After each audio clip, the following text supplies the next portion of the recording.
All right, let's see what we have on taps for today. So we have groundwater notes, and then you have an assignment. So let's jump right into the notes.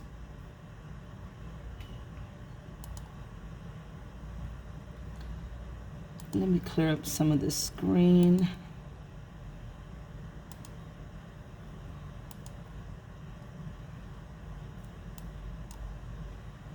There we go. Alrighty. And it'd be good if I start from the beginning.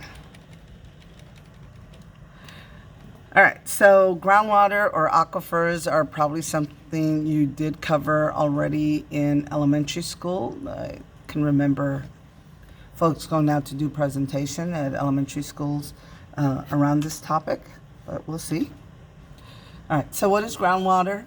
So that is just water held underground, and we find it not always like in these big giant pools or underground swimming pools or underground lakes like people think. Sometimes the water's just in between the soil and the pores, little nooks and crannies between the rocks. It says 51% of water that goes to cities comes from groundwater, and San Antonio certainly is a great example of that. And 99% of the water in rural areas, like in the country, comes from groundwater. And I told y'all before, I live in outside of the city limits, and we have a well because it's an older neighborhood that was there before the city started expanding that way. Now there's a million new neighborhoods and really pretty new houses all around me, but they have water connected via pipes and stuff, and we do not. But in the farmland, it's used for irrigation, to grow crops or as a source of water for our animals as well. And they also use it sometimes to fill lakes and rivers that are kind of going dry. Now, something I didn't know, but I watched this little film yesterday, and it said that one of the things that the San Antonio, Water Authority does, or San Antonio Water System does, is that like right now that our aquifer is super full because of all this rain, there's another aquifer on the way south of town, and what they do is they pump water out of the Edwards Aquifer, where you get your drinking water from, and they fill up this other aquifer that for some reason it's gone dry. And so it was pretty much sitting there empty. So someone had a wonderful idea of, hey, instead of putting everything in towers and stuff, we have this empty aquifer over here. Why don't we just fill it up with water? And that's one of the things that we do, or the city does. The other thing is that there are lots of aquifers all around us, but the water is not pure in all of them. In some of them, the water is not drinkable. I know when they dug some of the new wells, or people building new houses where I live, some of them, it was, you got to pray that you hit the right aquifer, because the wrong one, the water is not drinkable. So, we use, you can see by those totals, a lot of groundwater. So in aquifer, it says underground layers of rock that can hold water. They're permeable. It's, the water can drip through it. So they're made up of sand and gravel and limestone. And it says humans have been able to find breaks in the surface to access the aquifers. So, before drills, there were areas where the springs would bubble up because there was a hole down to the aquifer, and water would just bubble up out of it. Now you hire a company and they come in and drill a big giant hole, and they slip a pipe in there, and then the little pump goes in there, and it, like ours sits, is floating in the middle of the aquifer, and it pumps up water when we need it. Now, when it comes up, it's not purified. It's just straight out of the aquifer, and I can tell you it's really, really crystal clean. So this is what an aquifer might look like. Is This is an artesian well, meaning this is a natural well. You have what we call a water table. That is an area where there is water underneath, and not in the desert, albeit, but in most places, which is why those tree roots grow so deep, because they're trying to hit some of this water that's naturally contained underneath. So aquifers, you notice there's bedrock. There has to be something that is not permeable, where water doesn't keep dripping all the way through, but it holds it sort of like a cup can hold water. The water will drip down, be held. A well is dug, or there may be a natural spring, and then the water, you're able to pull it up. But if they were drilling a well on your property and they hit this water here, this is, the guys who drill this know that, no, this is not the water you want. You want this one. It's confined. This one is unconfined, meaning this water can still drip through this clay and come down here. And you may run out of water. But down here, because of the hard bedrock, it's going to hold the water there. Okay, so the upper surface, the top layers of groundwater, is the first layer is always soil. And then, as I said, under the soil, there is usually a water table. There is groundwater, and that point where it goes from soil to groundwater is called the water table. And that little tree's, thing in life is, goal in life is to make it down here. So even if it doesn't rain a long time, they're able to sustain themselves with that groundwater. And again, you can see the water table is this line, the dividing line between the soil and the where you actually find water. So up here, location B, this tree, he's going to have to work just a lot harder to get his root system down here. But even the soil is divided into different layers. And you can see this first layer is the soil layer. So this is so far down here that it's only soil. You don't have all these other layers to contend with. So this is a really an important part when we talked about the Texas, the eco regions. We talked about the Edwards Aquifer Plateau, and that is within it is a area called the recharge zone. And when you see recharge, just think refill, because this is where the aquifer gets refilled. In our case, in the Texas, Bexar County, Edwards Aquifer, this is where it gets refilled. It says an area of land where water collects. The rainwater in the recharge zone will seep, meaning it'll kind of drip down into the ground. And then the rainwater helps to refill the groundwater supply, meaning the water underneath is refilled by the rainwater. And it can be rainfall, or it can be just if there's snow. When we had snow this year, it melted, that water seeped down into the Edwards Aquifer.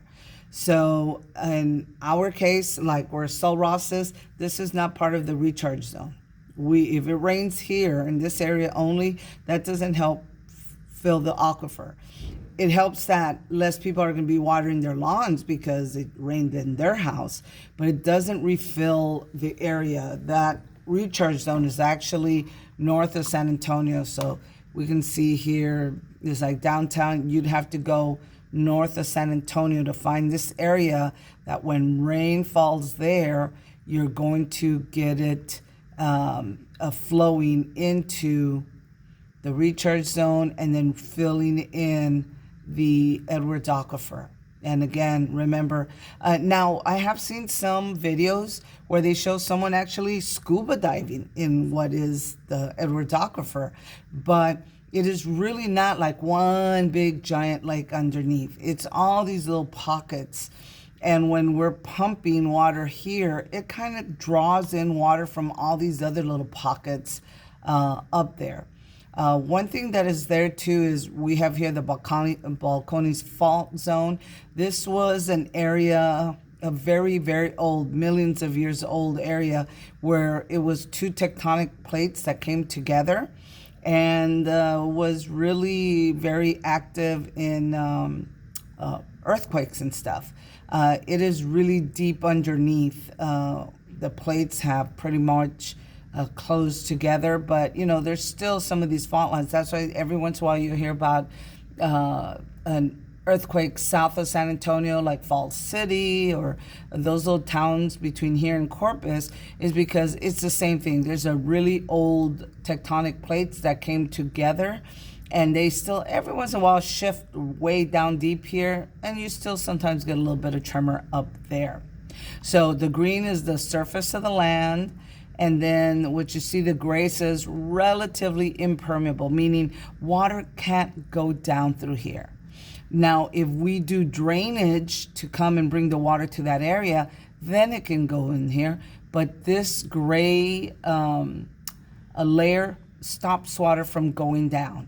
So, but it can go down in this area in the cracks.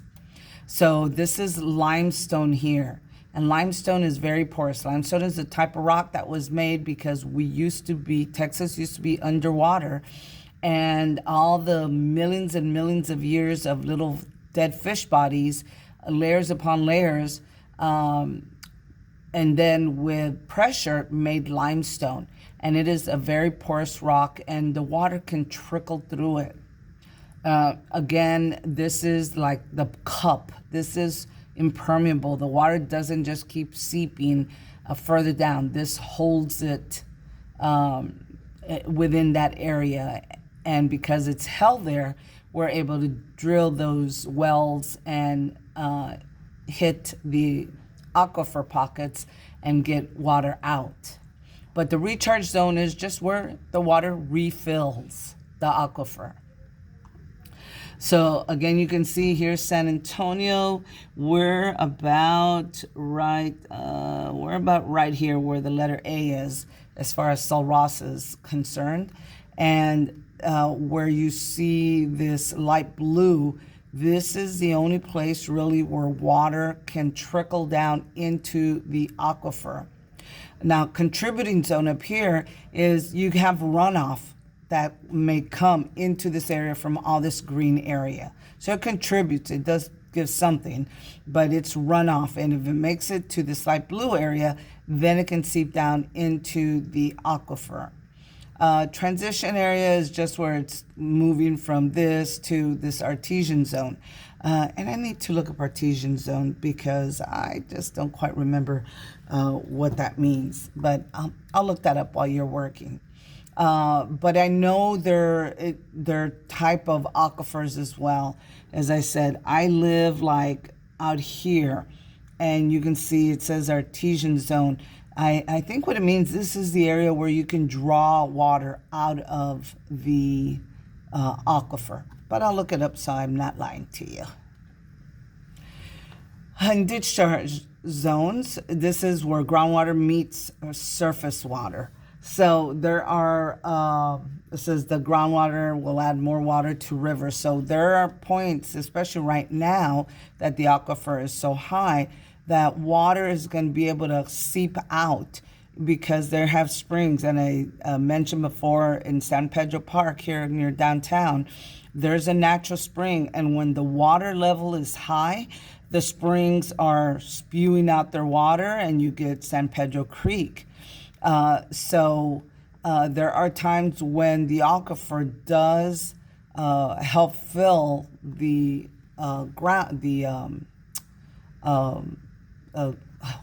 surface water features like lakes and creeks and stuff, because the water level is so high, it kind of just bubbles out. It says one nice video about groundwater. Let's look. The Earth is roughly 70% water. However, only 3% of this water is fresh water. Much of this fresh water is frozen in glaciers.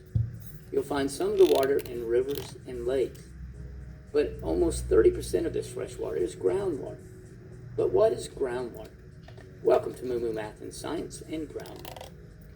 Groundwater is water that finds its way between the gaps of rocks and sediments underground. As the water seeps into the ground, it may find its way into an aquifer. Aquifers are large underground rock layers saturated with groundwater. An aquifer is not an underground river, but large porous layers of rock. For example, the Floridian aquifer covers the entire state of Florida and is over 100,000 square miles. Think of an aquifer like a huge underground sponge that soaks up the water that falls to the surface of the earth.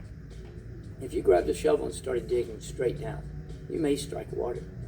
The first water you strike is called the water table. Below the water table, the rock may be completely soaked. This is called the saturation zone. The rocks and minerals above the saturation zone may be dry and is called the unsaturated zone. So how does this water end up in the ground? When it rains, some of the water moves down into the ground. If this water moves deep enough, it can stay there for a long time, like thousands of years. However, not all of the groundwater stays underground. Much of the surface water comes from groundwater and aquifers. If the ground dips below the water table, the groundwater will flow to the surface and may create a body of surface water, like a lake. Groundwater can also flow out of the water and create a stream. This is called a spring. However, some groundwater is so deep that it's difficult to get to. These bodies of groundwater are called confined groundwater. Humans depend on groundwater for drinking water and for growing crops. This groundwater can be reached by digging a well. There are thousands and thousands of wells throughout the world that provide drinking water and water for our crops. If you'd like to know more about groundwater, this playlist will help. And as always, thanks for watching, and Moo Moo Math uploads a new map. All right, thank you, Moo Moo Math. So yesterday, one of the films that we were watching was made a really good point about the fact that the Earth is roughly 70% water. that, you know, like the farmers and stuff, they in a way, water is almost free to them. It depends where they're getting it out of, but if they started charging you for the water it takes to water the vegetables and stuff like that, the cost of food would be astronomical. If you haven't had a chance to watch any of those videos, they're worth watching just for you to understand and, you know, as an adult to make informed decisions about water. It's going to be an issue. The more people we have, and we have a finite, we have, you know, not an infinite amount of fresh water, it's going to be a global issue that you're going to have to know about. Alrighty, so we have the groundwater assignment for you to complete, and I'll check right now to make sure it is enabled. And guys, I need all missing work by tomorrow. I'm doing my grading this weekend, and you'll have almost final grades. We still have the owl pellet dissection we're doing tomorrow. And then I think Monday and Tuesday I'm going to do the frog dissection. And there's, you know, lab questions related to that. Alrighty, this is all. Be kind to the groundwater out there. Don't pollute, because it all makes it down there and then makes it back to your house. Alrighty, y'all take care. Bye-bye.